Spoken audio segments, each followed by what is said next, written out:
ഇവിടെ പണിയാൻ വന്നാണോ ഇരിക്കാൻ വന്നാണോ? മടുത്തിട്ടാ സാറേ. ആ എഞ്ചിനീയർ വരുന്നുണ്ട്. ഞാനെങ്ങാണ്ട് ഇത് കണ്ടിട്ട് മതി എനിക്കിട്ട് തറി കിട്ടാൻ. 2 മിനിറ്റ് ഇരുന്നിട്ട് പൊക്കോളാം സാറേ. നീ 2-3 മിനിറ്റ് ഇരുന്നോ, പക്ഷെ പണിക്കൂലി അത് കുറയ്ക്കുമ്പം കണാകുണാന്ന് പറഞ്ഞിട്ട് വന്നേക്കരുത്.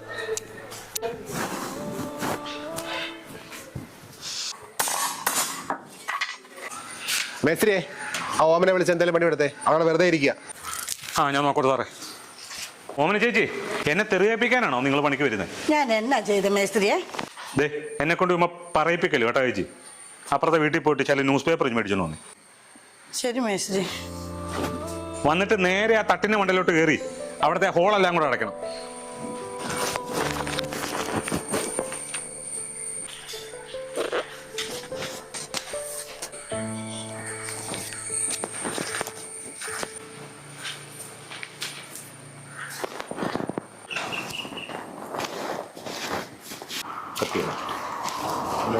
എന്താ വാടി കട്ടുണ്ടോ അവിടെ പാത്ത് വെക്കുന്നത്? ഞാനൊന്നും കട്ടുവെച്ചില്ല സാറേ. നീ എന്താ വാടി അതിനകത്ത് എടുത്ത് പമ്മി വെച്ചത്?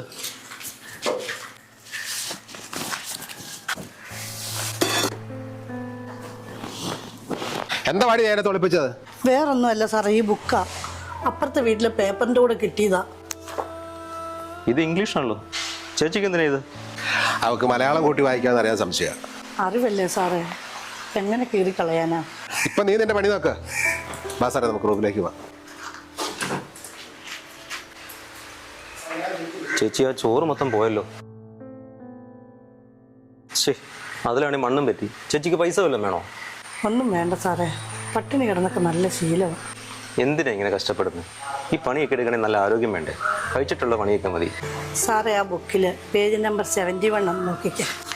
അതിലൊരു ബോൾഡഡ് ഇറ്റാലിക് സെൻറ്റൻസ് ഉണ്ട്. And that's my life.